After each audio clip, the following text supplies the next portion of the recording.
ಕೊಡಿ.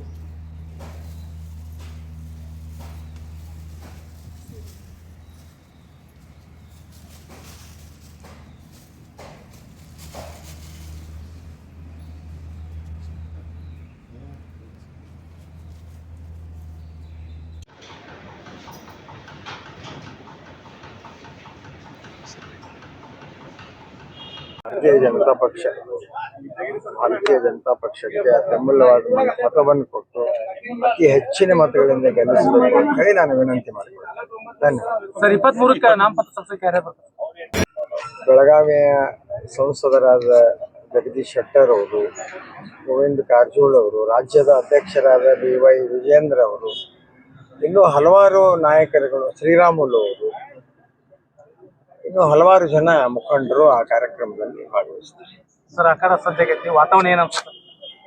ವಾತಾವರಣ ನೀವು ಹೇಳ್ಬೇಕು, ಟಿವಿ ಅವರು, ನಾವು ಹೆಂಗೆ ಸರ್, ನೀವು ಗ್ರೌಂಡ್ ರಿಪೋರ್ಟ್ ನಿಮ್ಮದು ಅನಾಲಿಸಿಸ್ ಇಲ್ಲ, ನೀವೇ ಅನಾಲಿಸಿಸ್ ಮಾಡಿ ನಮಗೆ ರಿಪೋರ್ಟ್ ಕೊಡ್ಬೇಕು.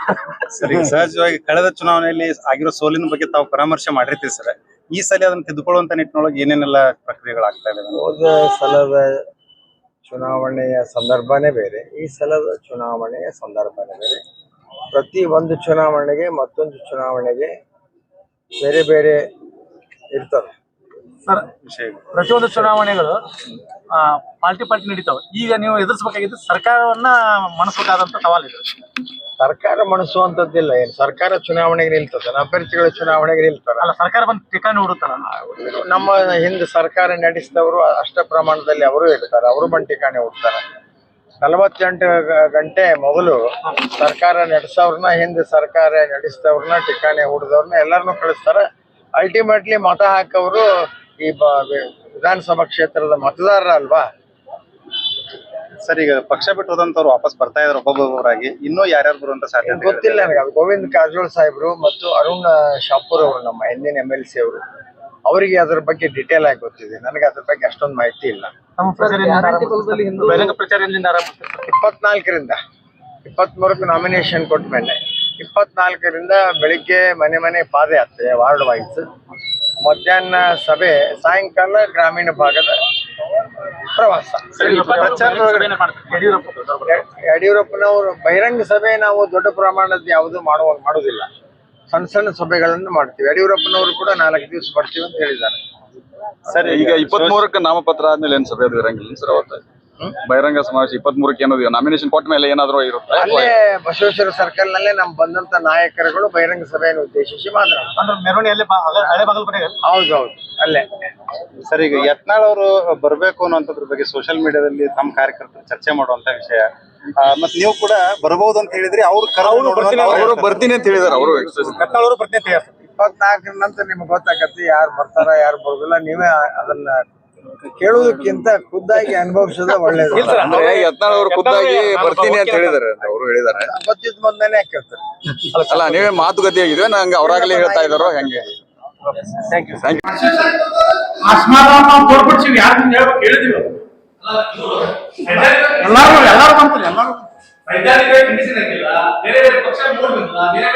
ಪ್ರಾಮಾಣಿಕ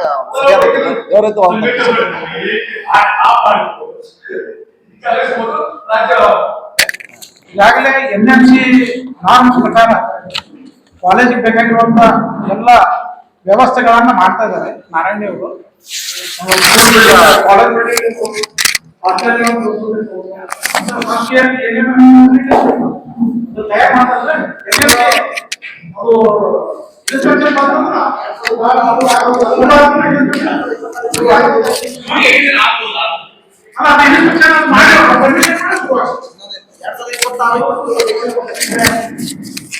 ಈ ರೀತಿಯಾಗಿ ಹೇಳಿಕೆ ಕೊಡೋದ್ರ ಮುಖಾಂತರ ಬಾಗಲಕೋಟೆ ನಾಗರಿಕರ ದಿಕ್ಕು ತಪ್ಪಿಸ್ತಕ್ಕಂತ ಕೆಲಸವನ್ನ ಮಾಜಿ ಶಾಸಕರಾದ ವೀರಣ್ಣ ಚರಂತಿಮಠ ಅವರು ಮಾಡ್ತಾ ಇದ್ದಾರೆ. ಇದನ್ನ ಅವರು ಕೈ ಬಿಡಬೇಕು. ಯಾಕಂತ ಹೇಳಿದ್ರೆ ಮಾಜಿ ಶಾಸಕರವರು ಜನಪ್ರತಿನಿಧಿಗಳು, ಅದು ಅವರ ಈ ರೀತಿ ಜನರನ್ನ ತಪ್ಪುದಾರಿ ತೋರಿಸುವಂತದ್ದು ಅದು ಅವರಿಗೆ ಶೋಭೆ ತರುವಂತ ವಿಚಾರ ಅಲ್ಲ ಅಂತ ಹೇಳಿ ನಾನು ಈ ಸಂದರ್ಭದಲ್ಲಿ ತಮ್ಮ ಮುಖಾಂತರವಾಗಿ ಹೇಳಲಿಕ್ಕೆ ಪ್ರಯತ್ನ ಪಡ್ತೇನೆ. ಈಗಾಗಲೇ ನವನಗರದ ಸೆಕ್ಟರ್ ನಂಬರ್ 1, ಸೆಕ್ಟರ್ ನಂಬರ್ 13ರಲ್ಲಿ ಏನು ಆರೋಗ್ಯ ವಿಶ್ವವಿದ್ಯಾಲಯ ಘಟಕ ವೈದ್ಯಕೀಯ ಕಾಲೇಜು ಸ್ಥಾಪನೆಗೆ ಸೆಕ್ಟರ್ ನಂಬರ್ 13 ಮತ್ತು 22ರಲ್ಲಿ ಜಮೀನನ್ನ ಟೋಪೋಗ್ರಾಫಿಕಲ್ ಸರ್ವೆ ಮತ್ತು ಜಿಯೋಟೆಕ್ನಿಕಲ್ ಇನ್ವೆಸ್ಟಿಗೇಷನ್ ವರದಿಗಳನ್ನ ಆಧರಿಸಿ 150 MBBS ಸೀಟ್ಗಳಿಗೆ ಅವಶ್ಯಕವಿರುವಂತಹ ವೈದ್ಯಕೀಯ ಕಾಲೇಜು ಕಟ್ಟಡ, ಬಾಲಕ ಬಾಲಕಿಯರ ಪ್ರವೇಶ ಮಿತಿಗೆ ಭಾರತೀಯ ಜನತಾ ಪಾರ್ಟಿಯ ರಾಜ್ಯ ಅಧ್ಯಕ್ಷರಿಗೆ ಹಾಗೂ ರಾಜ್ಯ ತಂಡಕ್ಕೆ ಪ್ರಹ್ಲಾದ್ ಜೋಶಿ ಸರ್ ಅವರಿಗೆ, JM ಸಿದ್ದೇಶ್ ಸರ್ ಅವರಿಗೆ, ಹೊನ್ನಾಳಿ ರೇಣುಕಾಚಾರ್ಯ ಅವರಿಗೆ, ಇವರೆಲ್ಲರಿಗೂ ಕೂಡ ಅಭಿನಂದನೆಗಳನ್ನು ಸಲ್ಲಿಸಕ್ಕ ಇಚ್ಛಪಡ್ತೀನಿ. ಯಾಕಂದ್ರೆ ಬಹಳ ಖುಷಿ ಅನ್ಸುತ್ತೆ, ನಮ್ಮಲ್ಲಿ ಕೂಡ ಹುಮ್ಮಸ್ ತುಂಬದಂಗಾಗಿದೆ. ಯಾಕಂದ್ರೆ ಜನರಲ್ ಕ್ಷೇತ್ರದೊಳಗ ನಾವು ದಾಸ್ ಕರಿಯಪ್ಪನವ್ರನ್ನ ಅಭ್ಯರ್ಥಿ ಮಾಡ್ತಾರ ಅಂತ ಅನ್ಕೊಂಡಿರ್ಲಿಲ್ಲ. ಅವರು ಮೊದಲಿಗೆ ಪೇರೆಂಟ್ ಬೋರ್ಡಿಯ ಜಿಲ್ಲಾ ಉಪಾಧ್ಯಕ್ಷರಾಗಿ ಕೆಲಸ ಮಾಡಿದ್ರು. ಆಮೇಲೆ ST ಘಟಕದ ರಾಜ್ಯ ಉಪಾಧ್ಯಕ್ಷರಾಗಿ ಕೂಡ ಈಗ ಹಾಲಿ ಕೆಲಸ ಮಾಡ್ತಾ ಇದ್ರು. ಅವ್ರಿಗೂ ಕೂಡ ಅವ್ರ ತಂದೆಯವರು ಒಮ್ಮೆ ಪಟ್ಟಣ ಅಭಿವೃದ್ಧಿ ಪ್ರಾಧಿಕಾರದ ಅಧ್ಯಕ್ಷರಾಗಿದ್ರು.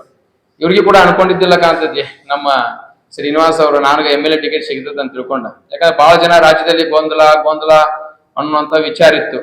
JM ಸಿದ್ದೇಶ್ ಅವ್ರ ಬಣ, BY ವಿಜೇಂದ್ರ ಅವ್ರ ಬಣ ಅನ್ನುವಂತ ಮಾತು ಕೇಳಿ ಬರಾಕತ್ತಿತ್ತು. ಆದ್ರೆ ನಿನ್ನೆ ಸಾಯಂಕಾಲ ನಾವು ನೋಡ್ಲಾಗಿ JM ಸಿದ್ದೇಶ್ ಅವರ ಆಶೀರ್ವಾದ, BY ವಿಜೇಂದ್ರ ಅವರ ಆಶೀರ್ವಾದ, ಯಡಿಯೂರಪ್ಪನವರ ಆಶೀರ್ವಾದ, ರೇಣುಕಾಚಾರ್ಯ ಅವರ ಆಶೀರ್ವಾದ, ಎಲ್ಲರ ಆಶೀರ್ವಾದ ನಿನ್ನೆ ಅವ್ರಿಗೆ ಸಿಕ್ತು. ಜಯ ಖಚಿತ ಅನ್ನುವಂತ ಮಾತನ್ನು ತಮ್ಮ ಮೂಲಕ ಹೇಳಕ್ಕೆ ಇಚ್ಛಪಡ್ತೀನಿ. ಇದೆಲ್ಲ ಆಗ್ಬೇಕಾದ್ರೆ ಮುಖ್ಯ ಕಾರಣ ನಮ್ಮ ST ಘಟಕದ ರಾಜ್ಯಾಧ್ಯಕ್ಷರಾಗಿರುವಂತಹ ಬಂಗಾರು ಹನುಮಂತ್ ಅವರು ಹಾಗೂ B ಶ್ರೀರಾಮುಲು ಅವರು, ರಾಜೀಗೌಡ ನರಸಿಂಹ ನಾಯ್ಕ ಅವರು, ಅದೇ ತರನಾಗಿ ಶಿವನಗೌಡ ನಾಯಕ್ ಅವರು, ಇವರು ಬಹಳ ಒಂದು ಎಫರ್ಟ್ ಹಾಕಿದ್ರು. ರಾಜ್ಯದಲ್ಲಿ ಹೋದ್ ಸಾರಿ ಸಾರ್ವತ್ರಿಕ ಚುನಾವಣೆ ಒಳಗ 15 ಸೀಟು ನಾವು ಸೋತಿದೀವಿ.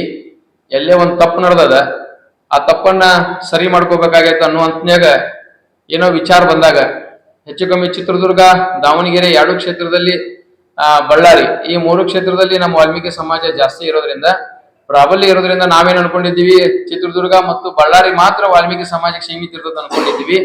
ಆದ್ರ ನಮಗೆ ದಾವಣಗೆರೆಯಲ್ಲಿಯೂ ಕೂಡ ಒಂದೊಂದು ಜನರಲ್ ಕ್ಷೇತ್ರದಲ್ಲಿ ವಾಲ್ಮೀಕಿ ಸಮಾಜದವ್ರನ್ನ ಪರಿಗಣನೆ ತಗೊಂಡಿದ್ದು ಬಹಳ ಖುಷಿ ವಿಷಯ. ಅದು ಲಾಭ ಏನಂದ್ರ, ಅದ್ರ ಲಾಭ ಬಾಗಲಕೋಟೆಯಲ್ಲಿ ಇರುವಂತಹ ಒಂದು 15ರಿಂದ 20 ಸಾವಿರ ಮತದಾರರು ಒಂದ್ ಸೈಡ್ ವಿಚಾರ ಮಾಡ್ಬೇಕಾಗ್ತದೆ. ಯಾಕಂದ್ರೆ ವಿಚಾರ ಮಾಡ್ಯಾರ ಈಗ ಆಲ್ರೆಡಿ, ಇನ್ನಿಂದನೂ ನೋಡಕತ್ತೀವೆಲ್ಲ ನಮ್ಮ ಸಮಾಜದ ಗ್ರೂಪ್ಗಳಲ್ಲೆಲ್ಲ ನೋಡಕತ್ತೀವಿ ನಾವು. ಎಲ್ರು ಕೂಡ ಸಾಮಾಜಿಕ ನ್ಯಾಯ ಅಂತೇಳಿ ಕಾಂಗ್ರೆಸ್ ಹೇಳ್ತದೆ. ಅದ್ರ ನಿಜವಾದ ಸಾಮಾಜಿಕ ನ್ಯಾಯ BJP ಕೊಟ್ಟೈತೆ ಅಂತ ತಿಳ್ಕೊಂಡು ಈ ಸಾರಿ BJP ಜೊತೆ ನಮ್ಮ ಸಮಾಜ ಇರ್ತದೆ ಅನ್ನುವಂತ ಪ್ರಬಲವಾದ ನಂಬಿಕೆ ಐತಿ ನಮ್ಗೆ. ಏನ್ರಿ ನೋಡಿರೆಲ್ಲ ಗೊತ್ತಿಲ್ಲ, ನಿನ್ನೆ ರೇಣುಕಾಚಾರ್ಯ ಅವ್ರ ಮನೆಗೆ ಕರೆದು ದಾಸ್ ಕರಿಯಪ್ಪನವ್ರಿಗೆ ಸನ್ಮಾನ ಮಾಡಿ ನಾನು ನಿನ್ ಜೊತೆ ಇರ್ತೀನಪ್ಪ ಅಂತ ಹೇಳಿ ಕಳ್ಸ್ಯಾರ ಸರ್.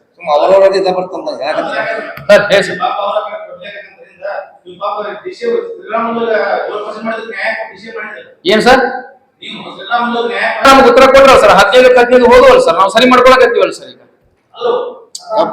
ಸರ್ ತಪ್ಪು ಒಪ್ಕೊಂಡಿವಲ್ಲ ಸರ್, ನಾವು 15 ಹೋದವಲ್ಲ ಸರ್, ಜನ ತೀರ್ಮಾನ ಕೊಡ್ತಲ್ಲ ಸರ್. ಈಗ ಮತ್ತೆ ನಾವು ಅದನ್ನ ಸರಿ ಮಾಡ್ಕೊಳಕತ್ತೀವಲ್ಲ ಸರ್. ಏನಂತ ಕೇಳಿದ್ರೆ, BTDದಲ್ಲಿ ನಾವು ಇದ್ದ ಅವಧಿಯಲ್ಲಿ ಸುಮಾರು 2000ಕ್ಕಿಂತ ಹೆಚ್ಚು ಹಕ್ಕುಪತ್ರಗಳನ್ನು ನಾವು ವಿತರಣೆ ಮಾಡಿವಿ. 2000ಕ್ಕಿಂತ ಹೆಚ್ಚು ಹಕ್ಕುಪತ್ರಗಳನ್ನು ವಿತರಣೆ ಮಾಡಿವಿ. ನೀವು 2023ರಿಂದ 26ರವರೆಗೆ ಎಷ್ಟು ಹಕ್ಕುಪತ್ರ ಕೊಟ್ಟಿ ಸಾರ್ವಜನಿಕವಾಗಿ ಬಂದು ಉತ್ತರ ಕೊಡ್ಬೇಕು, ಎಷ್ಟು ಕೊಟ್ಟಿ ಅಂತ ಹೇಳಿ.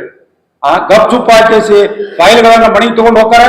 ಮಣಿಗೆ ತಗೊಂಡು ಹೋಗಿ ತಮಗ್ ಬೇಕಾದವ್ರಿಗೆ ಫೈಲ್ಗಳನ್ನ ಸ್ಯಾಂಕ್ಷನ್ ಮಾಡಿ ಹಕ್ಕುಪತ್ರವನ್ನು ಕೊಡ್ತಾರೆ. ಸಾವಿರಾರು ಹಕ್ಕುಪತ್ರ, ಸಾವಿರಾರು ಸಂತ್ರಸ್ತರ ಅರ್ಜಿಗಳು ಇನ್ನೂ ಹಂಗ ಬಿದ್ದಾವ. ಈ ಸ್ವತ್ತು ಇಲ್ಲ, ಯಾರಿಗೂ ಪರ್ಮಿಷನ್ ಇಲ್ಲ, ಯಾರು ಮಾರಾಟ ಮಾಡಕ್ ಬರಂಗಿಲ್ಲ, ಲೋನ್ ತಗೊಳಕ್ ಬರಂಗಿಲ್ಲ. ಏನ್ರಿ ಇದು ಅರ್ಥ? ಇದ್ರ ಬಗ್ಗೆ ಮಾತಾಡ್ರಿ. ಅದನ್ನ ಬಿಟ್ಕೊಟ್ರು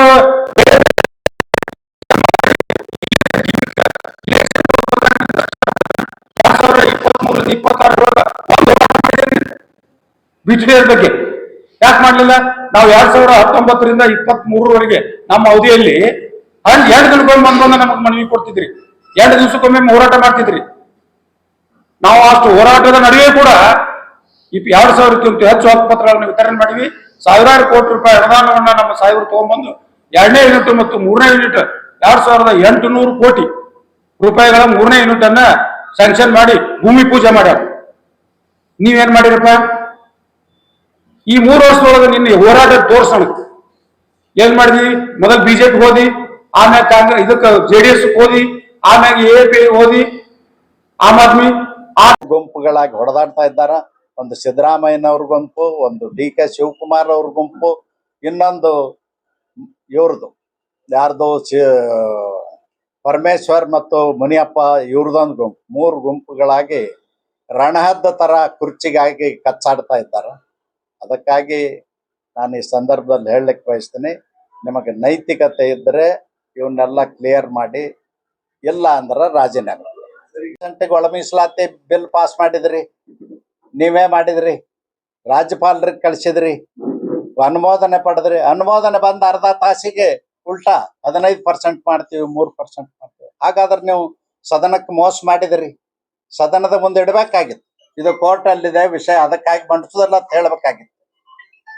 ಬರೀ ಮಂಡಿಸಿದ್ದಲ್ಲ, ಅನುಮೋದನೆ ಮಾಡಿಕೊಂಡು ರಾಜ್ಯಪಾಲರ ಹತ್ರ ಹೋಗಿ ಕಾಡಿ ಬೇಡಿ ಅನುಮೋದನೆ ತಂದು ಅರ್ಧ ತಾಸಿಗೆ ಬದಲಾವಣೆ ಮಾಡ್ತೀರಿ.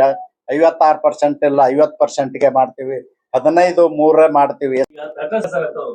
ನಾನು ಒಂದೇ ಮಾತಿನಲ್ಲಿ ತಮಗೆ ಹೇಳಿದ್ದೀನಿ, ನಮಗೆ ಎಲ್ಲರೂ ಬೇಕು, ಎಲ್ಲರಿಗೂ ವಿನಂತಿ ಮಾಡ್ತೀವಿ, ಎಲ್ಲರೂ ಒಕ್ಕಟ್ಟಾಗಿ ಒಂದಾಗಿ ಚುನಾವಣೆ ಮಾಡಿ ಗೆಲ್ತೀವಿ.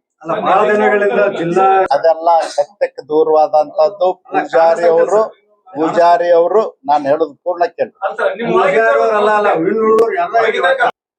ಪೂಜಾರಿ ಅವರು ಪಕ್ಷದಲ್ಲೇ ಇದ್ದಾರೆ, ಅವ್ರೇನ್ ಪಕ್ಷ ಬಿಟ್ಟು ಹೋಗಿಲ್ಲ, ನಮ್ಮ ಪಕ್ಷದ ಶಾಸಕರಿದ್ದಾರೆ. ಕೇಳಿ ಬಂದಾರ, ನಾನೇ ಬಂದು ಮೀಟಿಂಗ್ ಮಾಡಿ ಹೋಗಿನಿ, ಬಂದಾರ ಮೀಟಿಂಗ್. ಫೋಟೋ ಬೇಕಾದ್ರೆ ತೆಗೆದು ತೋರಿಸ್ತು. ಬಹಿರಂಗವಾಗಿ ಅಲ್ಲ, ಬಹಿರಂಗವಾಗಿ ಮೀಟಿಂಗ್ ನೋಡಿ. 100% ಪೂಜಾರಿ ಅವರ ನಾಯಕತ್ವದಲ್ಲಿ ಚುನಾವಣೆ ನಾವು ನಡೆಸ್ತಾ ಇದ್ದೀವಿ ಬಾಗಲಕೋಟೆಯಲ್ಲಿ. ನೀವೇನ್ ತಲೆನೇ ಕೆಡಿಸ್ಕೋಬೇಡ್ರಿ. ನಾವು ಪೂಜಾರಿ ಅವರು ಪಕ್ಷದ ನಾಯಕರಿದ್ದಾರ, ಪಕ್ಷ ಬೆಳೆಸಿದಂತವ್ರಿದ್ದಾರ, ಕಟ್ಟಿದವ್ರಿದ್ದಾರ, ನಮ್ಮ ಜೊತೆಯಲ್ಲೇ ಇರ್ತಾರ, ಯಾರು ಸಂಶಯ ಪಡ್ಬೇಕು.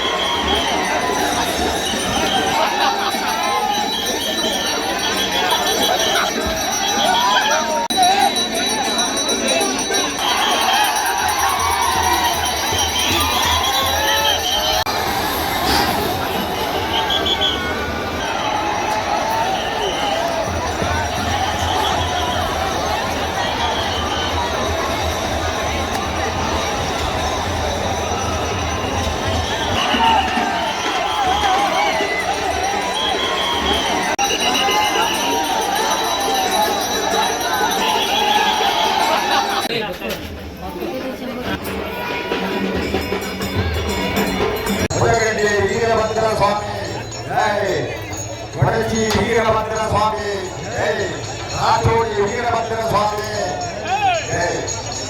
ಹರ ಹರ ಹರ ಹರ ಹರ ಹರ ಹರ ಮಹಾದೇವ್. ಶ್ರೀರಾಮರೇ, ಹೆಣ್ಮಕ್ಳು ಬಿಡಿ, ಹೆಣ್ಮಕ್ಳು ಬಿಡಿ. ಅವಸರ ಮಾಡಬೇಡ, ಅವಸರ ಮಾಡಬೇಡ, ಅವಸರ ಮಾಡಬೇಡ.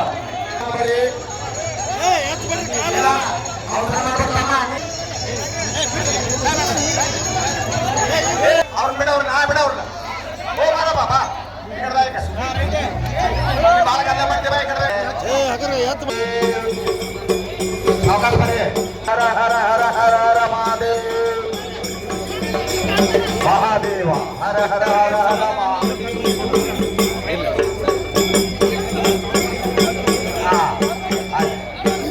ಅಲ್ಲಿ ನಮಸ್ಕಾರ ಮಾಡ್ಕೊಂಡು ಕುಂತು ಬರ್ರಿ, ಬರ್ರಿ, ಹಂಗ ಬರ್ರಿ, ಬರ್ಲಿ ಬಿಡ. ಅವ್ರು ನಮಸ್ಕಾರ ಮಾಡೇ ಬರೋರು ತಪ್ಪು. ಬೆಂಗಳೂರಿನಿಂದ ಕೆಲವು ಭಕ್ತರು ಬಂದಿದ್ದಾರೆ. ಬರ್ತಾ ಇದ್ದೀನಿ, ಅವ್ರ ಸಂಪರ್ಕ ಶ್ರೀಮತಿ ಸೀಮಾ, ಭಾರತೀಯ state bank of doctor Math ಅವರು.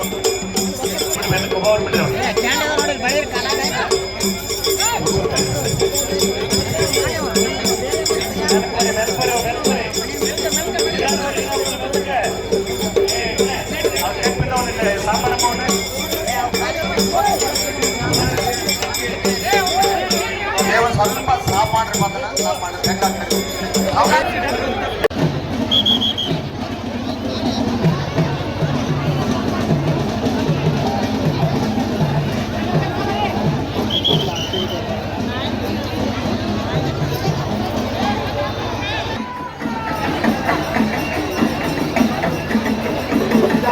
ನಿಧಾನ